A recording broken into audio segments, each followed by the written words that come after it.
have taken is Psalm 107. Can you look into that, please? Psalm 107.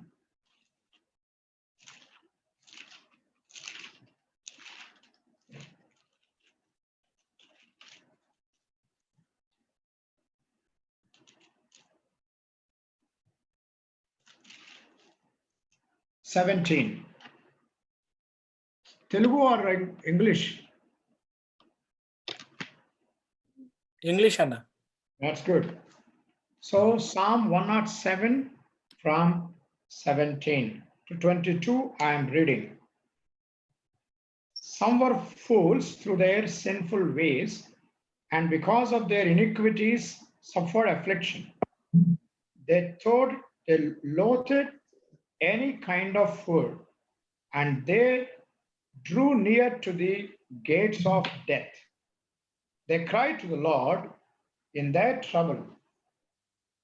They cried to the Lord in their trouble, and he delivered them from their distress.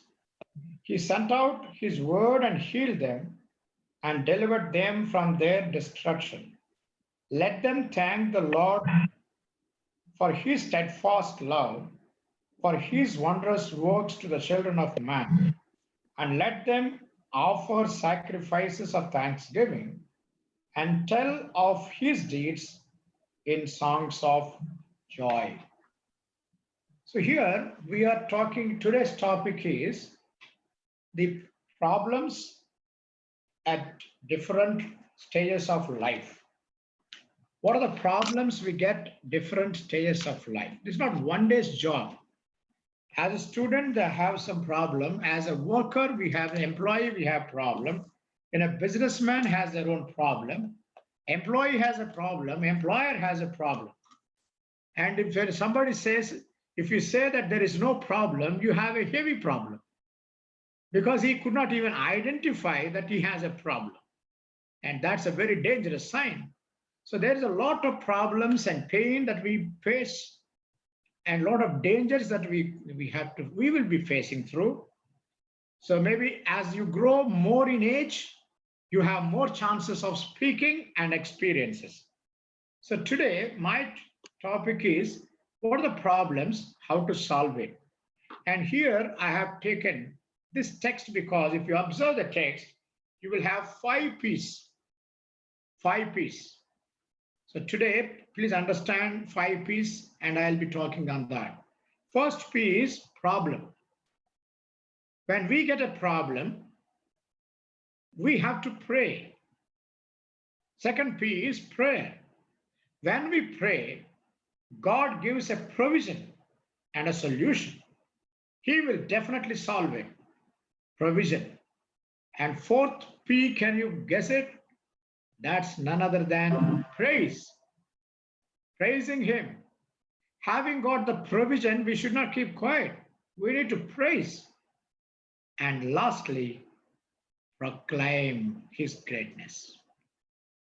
Testify, proclaim to the people. Therefore, these 5 P's we have to do every time. It's not one day's job. Pain is not one day's job. Danger is not in one day's job. It is a recurring thing. And we need to understand the principles, how to face it and how to come out of it. So today, I'll give you, or this 107 Psalm is talking about 4 incidents. 4 incidents, 5 P's applied. That means total 20. All these 5 P's will be there in 4 different phases of needs, issues.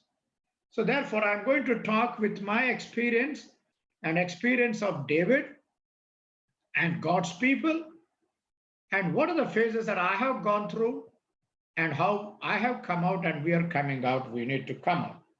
So before we really meditate on this, the first issue is, this is called Psalms. Psalms, 5 parts are there. I hope all of you know it. You all know there are 5 parts. Psalms are divided into 5 books. Okay. So please look into that 5. What are the 5? I'll tell you one. One is talking about Genesis, sin. Second is talking about Exodus, redemption. Third is talking about Leviticus, that is called relationship or adoption. And we are in his fellowship. Fourth is talking about Numbers. Numbers is symbolizing sanctification. And Deuteronomy talking about, fifth and the last is similar to Deuteronomy, that is talking about finally glorification. So in EU and EGS, we most of the time we talk about doctrine of salvation, and doctrine of salvation is completely in Psalms. First, what we talk about sin. Second, we talk about salvation. Third, we talk about relationship. Fourth, we talk about sanctification, and finally glorification. And I am talking with a good sense because if you really study these 5 books with that idea, you'll be getting more and more. For example, Leviticus. Leviticus comes in 3rd part. In part 3, you'll be getting more of God's presence. God's presence says, by staying in 1 day in God's house is equal to 1,000 days, that comes on that because it belongs to the 3rd part. Therefore, anyway, this Psalms is talking about 5 levels of salvation. The complete salvation belongs to 5 things, and the book of Psalms is giving us complete style about salvation, please. That's the first part, first introduction. Second introduction is why man gets problems. What are the reasons that we get suffering? Why we have to go through pain? Why God allows all this? There are 7 reasons why anybody gets problems or pain or suffering. The first reason is foolish decision. There's a foolish decision. Example is Saul. He has made his own decision against God's says. Therefore, foolish decision is the first thing. I myself saw in my life at least 10 times I have made foolish decisions. And dear friends, most of the time we go into troubles because of our foolish decisions. Second reason is sin. We commit sin. Example is David. And because of that sin, rest of his life, he has completely gone into troubles and troubles and troubles, particularly in his own family. So the second one is sin. Example is David. The third one is to avoid a big problem, God allows small problems. So when a small pain comes, don't worry. For example, to avoid the big health issue, we have to go through operation. Operation is a pain. But if you don't go through the operation, it becomes a bigger pain. Therefore, to avoid a big problem, God allows us sometimes into small problems. Please don't worry. Don't misunderstand. Thank God and say, yes, Lord, thank you. When you are allowing a small problem, you are avoiding a big problem. Let's thank God. Example is, God said Israel to go into a cyclic way, roundabout way, not in the shortcut. If they go in the shortcut through the Philistines, there is a difficult path. The distance is less, but the path is difficult. Therefore, to avoid the big problem of wars with Philistines, God said, go, a small, lengthy thing. Fourth one, to be a blessing for others. You have not done any mistake, but still you go through the pain, not because of your mistake, but because to become a blessing for others. Example is Joseph. You all know Joseph said, don't weep. It is not, you have not done any mistake. For your sake, God allowed me to go through all problems. What a beautiful God we have. Fifth one is for more maturity. God allows us pain for more maturity, dear friends. Best example is Job. People say Job got double the blessing of prosperity. But I said Job got double maturity. After so much of discipline, so much of trouble to Job, double maturity. For Christ, double maturity is more important than double materialism. So therefore, God allowed pain in Job. And sixth one is for his own glory. Did not Jesus say the blind man was born not because of his sin or his parents' sin, but because of glory of God that should be demonstrated? So certain time we don't find any reason. Don't blame yourself. Lord, why this pain? Why it is to me? Then say, God says, wait, search your hearts, which one is among these seven? And I'm telling the last one. Before I say the last, can I reiterate all the seven, please? First one, foolish decisions like Saul. Second, sin like David. Third, avoiding big problem. He allows small problem like Israel, wrong route. Then for Joseph, for the sake of others, and for more maturity in the context of Job, and for glory of God in the context of blind man. Lastly, because you are in the ministry like Paul. Paul says, I have lots of pain. Among all the pains that I have taken on the physical body, the most important pain I have got is about the churches. Therefore, ministry itself is a painful. These are the seven reasons I understood. Little bit, maybe more, I'm not saying. My analysis and my experience is that I have gone through personally almost few of them or more of them. So therefore, why the pain comes, I have spoke to you, and let's not worry much. Now, shall I take you to some three principles about pain? 119, Psalm 119, 67. Before I go into the chapter, I'm talking about introduction to pain. 119. I'll read only three verses. 67. 119, 67. Before I was afflicted, I went astray, but now I keep your word. What a beautiful thing. Lord, before affliction, I was away. Now I keep your word. So before pain and after pain, he is clearly saying that's the difference. Second one, 71. 71. It's good for me that I was afflicted, that I might learn your statutes. After the affliction and pain, you will understand many a times it's good for you. And lastly, the introduction. The word 75. 75. I know, O Lord, that your rules are righteous, and that in faithfulness you have afflicted me. So please understand, God afflicts in his faithfulness. There is no one much beaten than David. But David, after taking so much of judgment, he says, Lord, I know you are faithful.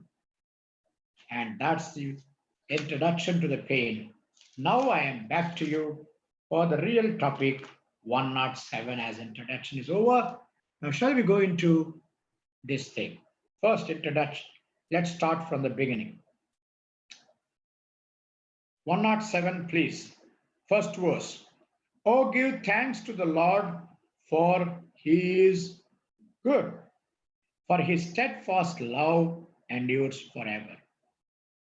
Let the redeemed of the Lord say, whom he has redeemed from trouble and gathered in the lands from the east and from the west and from the north to the south. And this is very simple to say, news. You know what it means by news. North, east, west, south. This psalm is actually talking about people that are coming from exile. They've been spread over the whole world and they're coming back. All the four directions of the world, they are coming. And when they're coming, what they should say, because they are redeemed. Israel has seen redemption at two levels. They're redeemed from Egypt and redeemed from the exile. Redeemed from Egypt is like a redemption from sin. Redeemed from the exile is redemption from the power of sin. So when we really talk about, you know that we study a lot of doctrines. About sin, we say three things. Penalty of sin is redemption in Egypt.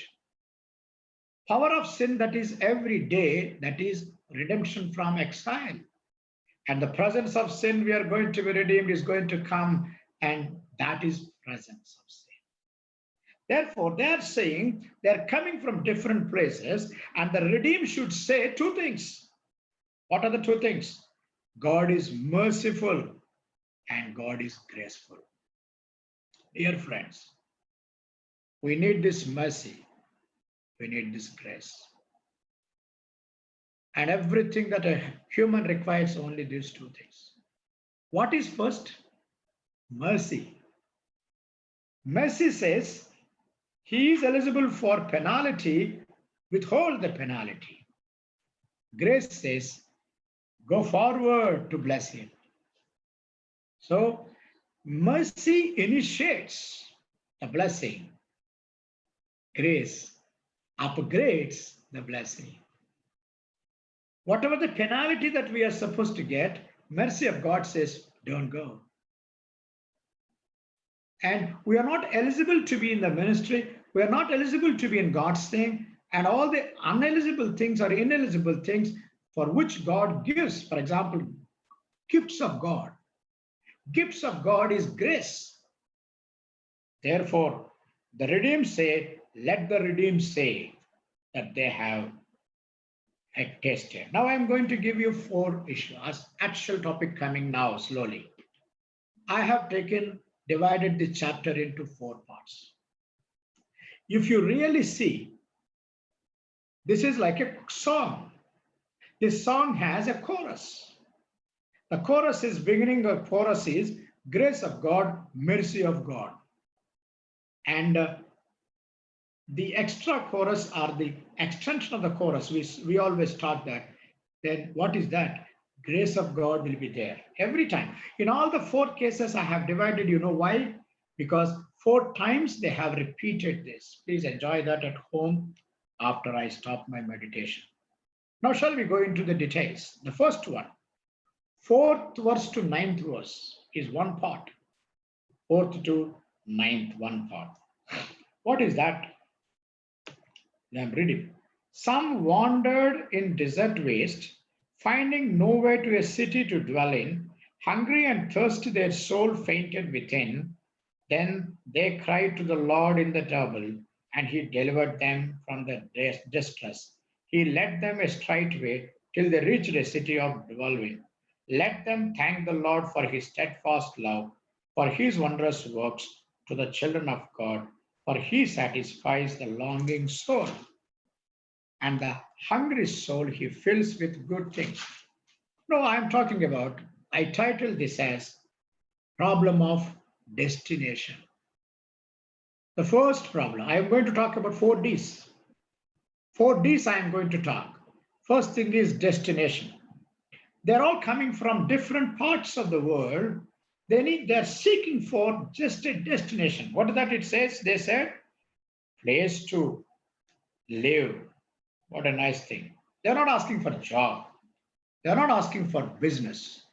They're not asking great things. They're saying, Lord, we need a small thing. We wandered from the desert and we are coming in through the deserts, but we need a place to dwell in and a little thing to eat and a food. 3 basic things, you know, that we always say that we need drinking, eating, and staying. That is why I said destination. They're seeking for a destination. I still remember in 1986, I came to Hyderabad after finishing BTech. from Bapatla. And I know how much I struggled to find a job. In those days, there's no jobs. And my first job I joined was 1,000 rupees salary.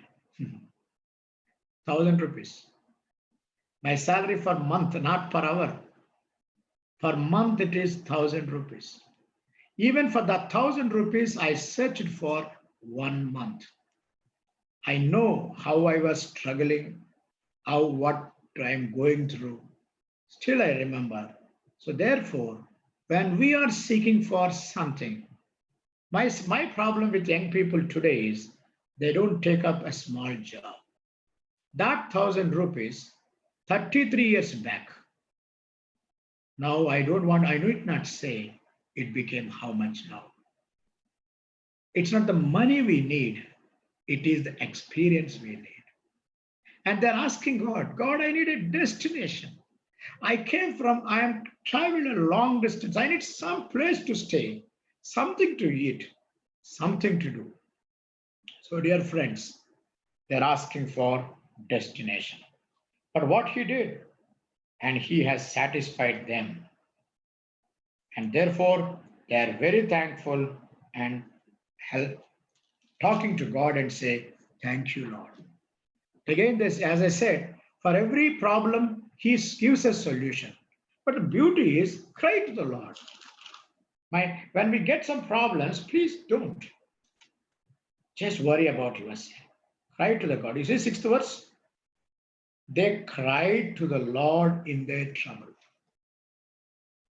That is first thing. Problem is first. Crying to God is a prayer. Then God gives a provision, and then praise Him and proclaim all over the world. What to proclaim? His goodness. Where most of the time we are saying gospel and gospel and gospel. That is true. But the gospel attached with your experience is becoming stronger. Let's go to second problem. Now, having reached a destination, do you think the problem is solved? Problem is not solved. The second problem is from 10 to 16. 10th verse to 16th verse. Will you please enjoy? Just put your eye on that. And in every time you must understand one thing. That is, what is the reason for problem also you can study. 10 to 16, I named it as dungeon. Dungeon means prison. Prison. And now he's their position is, Lord, I am reached to a destination. You have given me something, but I'm feeling as if I am in a dungeon. Why did I name this? 10th verse. Some sat in darkness and in the shadow of death. Prisoners in affliction and in irons. That's it. Therefore, let us see this. Let us talk about this particular thing. And therefore, 10th verse is talking about prison. And they've been bound. How they are being bound? Oh my God, I feel very terrible to read and enjoy a study also. That is talking, for they have rebelled against the words of the, see, the prison affliction is in iron. Iron. Then that was very difficult. So please understand, for every problem and pain, there will be some problems as well. And because of some sin, they have got into this problem. And then what they said, again the whole problem, 13th verse, they cried to the Lord. Therefore, dear friends, it's good that you have titled today, Pain and Peril. The option is prayer. There are so many case studies. And maybe instead of saying pain and peril, two words, you can say pain and prayer. So pain is a problem, prayer is a solution. They cried to the Lord. How did God help them? How did God redeem them? 14th verse. He brought them out of darkness. See that? And the shadows of death, and burst their bonds apart. That is what he did. He brought them out.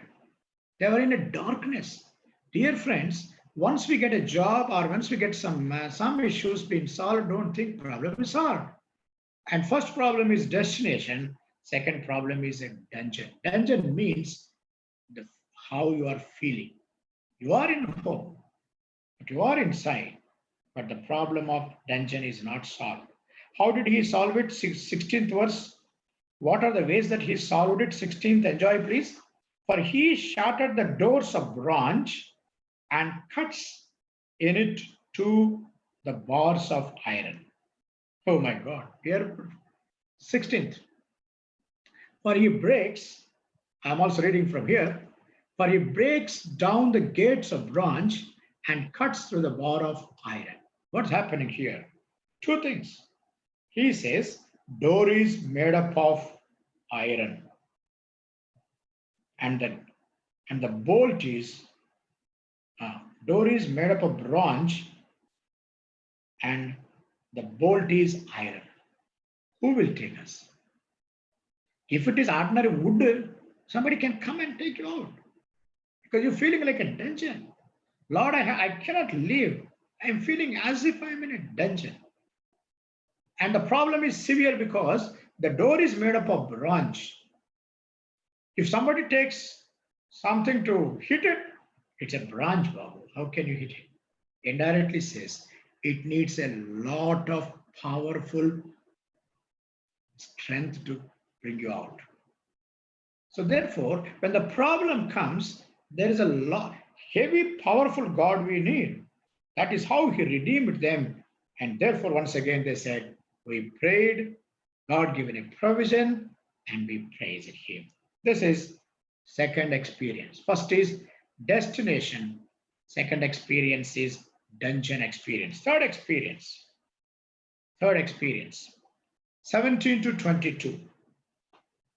17 to 22. What is the reason for their problem? Why did they go into this problem and pain? 17. Some were fools through their sinful ways, and because of their iniquities, suffered affliction. I told you already, no? Foolish decisions. Therefore, the problem is also given. And because of that, you can read that for 18, they loathed any kind of food and they drew near the gates of death. That's why I named it as death. First is destination. Second is dungeon experience. Third is death.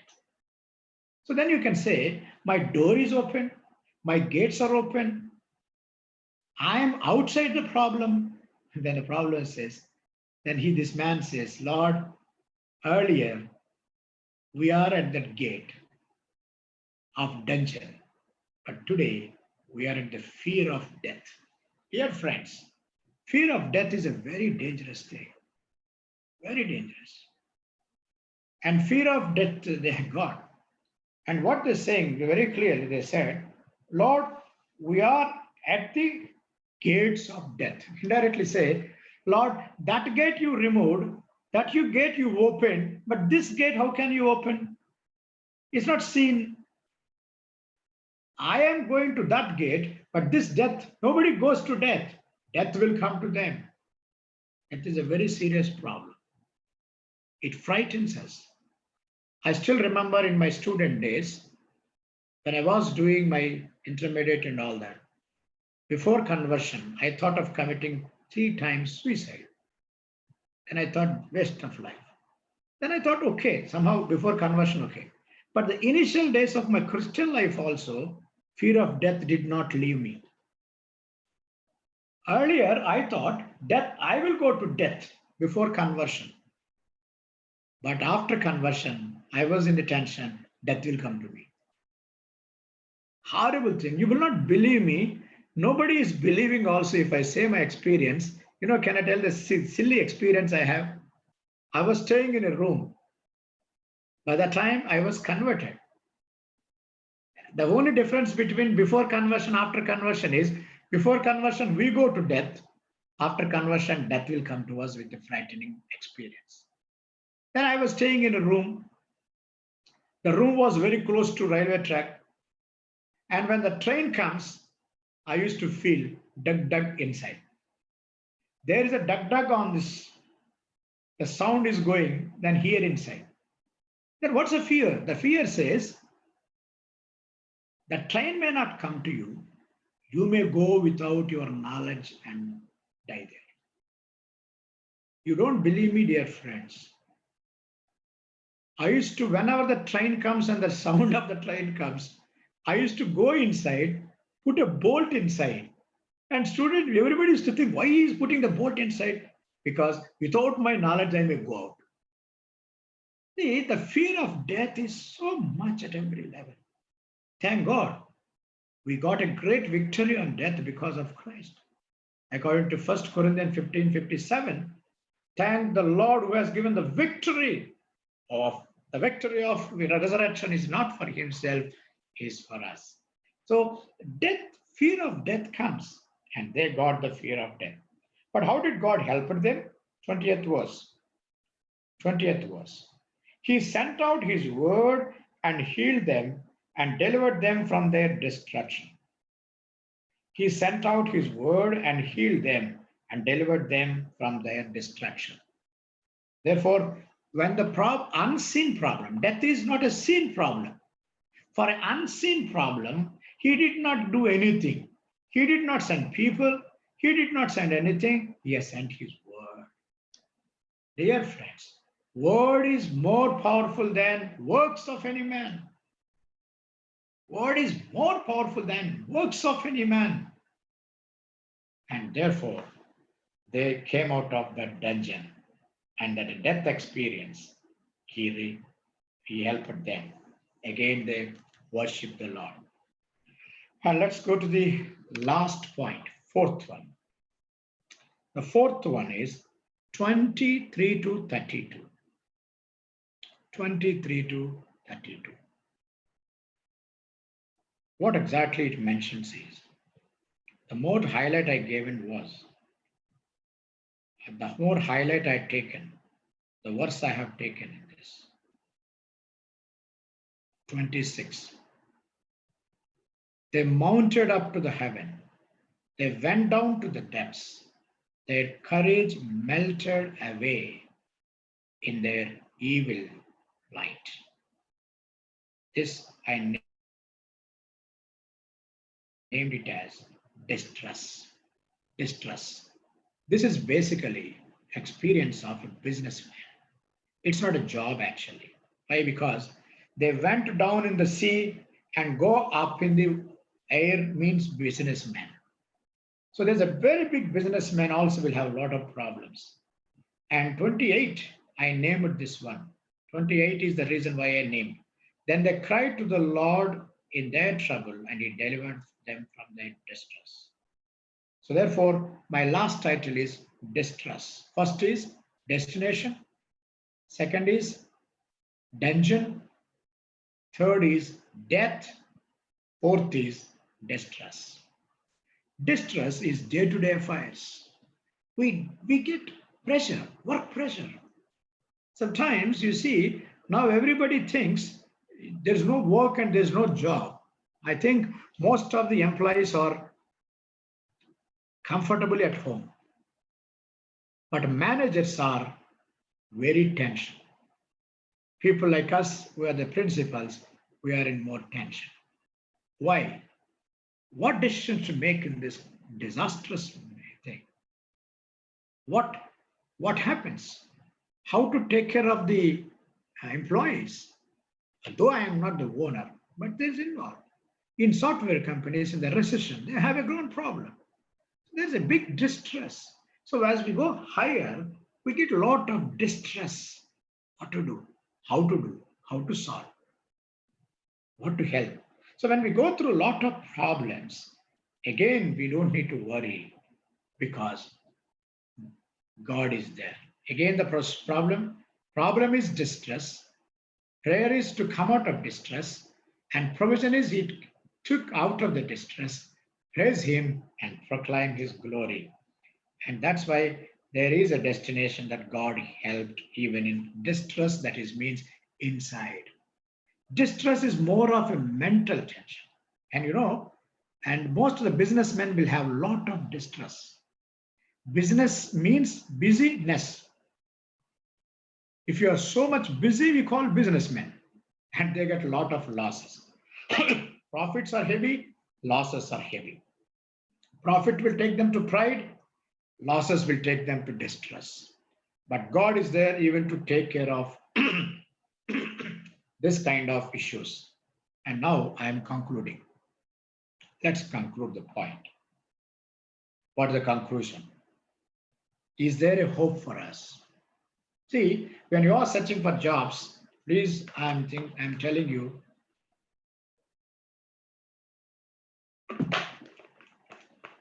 the first job I tried, then second job I never tried. It only came further. But sometimes I was always having a temptation to try for that job, this job, this job. I think you must have heard and seen sometime in Vidyarthi Jwala, there was an interview done by somebody to John Paul. The title is The Man Who Never Likes Government Job. I'm not saying don't go for government job, but I am the one who gave thousands of, if not lakhs, thousands of government jobs through my training and my coaching. For me, God said, don't take a government job. But others, I said, I have done so many government jobs. The point was not a government job or private job, God's will. God's will is most important thing. And one day my friend called me. He said I was already lecturer. He said, Eric, come for job. And we went for interview. Very simple interview. That interview is marketing engineer. Marketing engineer. Once I went into the interview for my friend's sake, not for my sake, but we both went. And the questions they asked was 3 questions, funny questions. First, the interviewer said, I know you are principal. And we felt very happy, job is for us. Because he knows my principal, then we thought he will give a job. Then he asked 3 questions. First question, do you know driving? Two-wheeler. I said no. Second, both of us don't know. Second, do you have license? I said no. And third one, do you know where Vijayanagara is? We said no. And he said, get out. Get out. Vijayanagara, I'm sorry, Hyderabad I'm talking. I said, get out. They said, get out. And then when we are going with lot of depression, when we are going out of the interview board, and that fellow called us again. And we both felt very happy again. He changed his mind that he's going to give us the job. And you know what he said? He said, by mistake, you came for this interview. Never apply for this kind of jobs. You are unfit for this. That was 1986. Yes, you are unfit for this. Then we both went out of the interview board and we didn't go home. We sat in a hotel at Hyderabad. And that hotel, we both are taking tea. The question we both asked was this. That fellow said we are unfit for something. Then our question was, if we are unfit for something, we must be fit for something else. That made us to think what we are fit for. And our life turned. That fellow became IAS officer, Indian Engineering Services, and I became like this. The only question we both asked in 1986 was, if we are unfit for something, we must be fit for something else. And we asked God, that fellow is also a Christian. And finally, he left IAS also. He settled in London and he calls me now.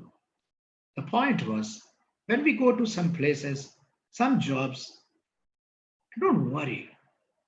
Ask God, Lord, I know for sure I am unfit for some jobs. That means I am fit for something else. So whenever people say you are unfit for something, please understand like us, like me, try to find, then God said, you are fit for teaching. Now, let me close with this. Maybe you can talk to me later if you want. Let me close within my time. My time is up. Now, I'm giving a very beautiful conclusion, dear friends, that gave me a lot of comfort. And I dare not say I can face any problem, that if God listens and sends, I may not take it. But at least some problems I am ready to face because of this chapter that I studied and the basic promise that I am going to give you now. Concluding promise now. Please enjoy this. 33. 33 to last. 33, 34, 35. That's all. 33. He turns rivers into a desert, springs of waters into thirsty,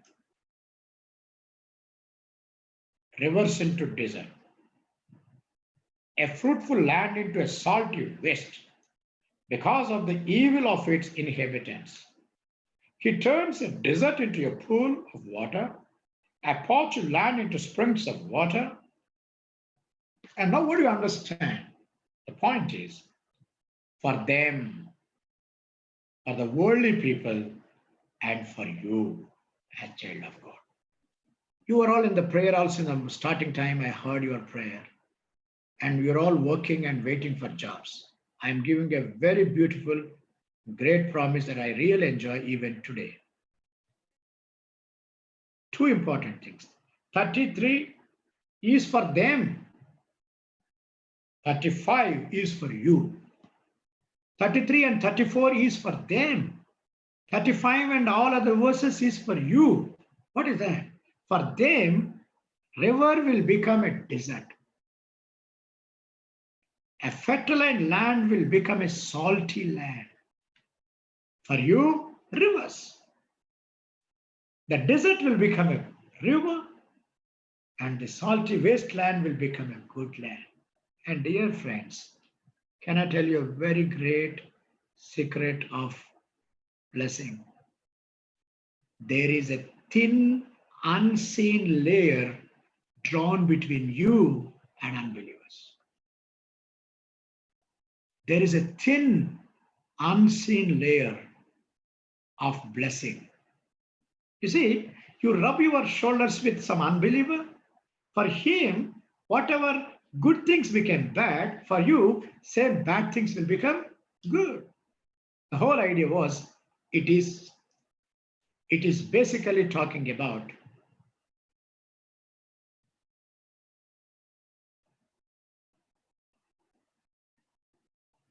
hello?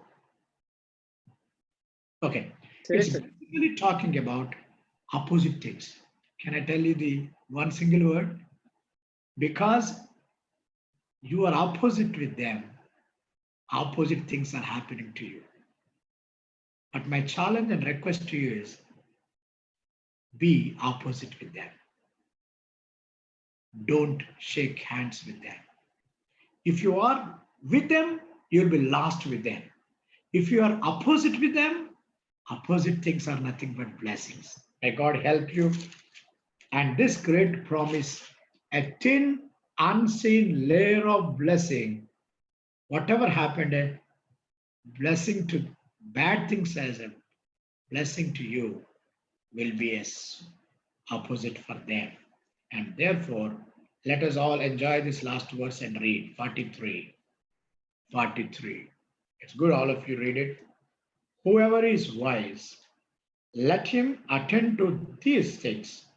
Let them consider steadfast love. So therefore, if you are a wise, you need to attend in these things. That means think and ponder and tell the Lord and say, Lord, give me the destination and take me out of the dungeon and take me out of the fear of death. And finally, oh Lord, distress and solve my problems. But I thank you for this promise. For example, job situation, same job situation. Same office, people say there's no job for them.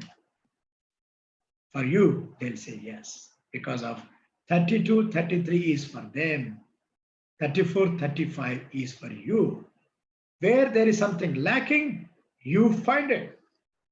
It's all because of the thin, unseen layer God has kept for you and a blessing. May God give you all the blessings. And though there is all difficulties that you're going through and a lot of painful things you go through, it's all because problem, prayer, provision, praise, and proclaim. And maybe you can do some case studies in the Bible. I did not take any case study. I have taken maybe my case study of my life, but more principles of this. Thank you, and God bless you.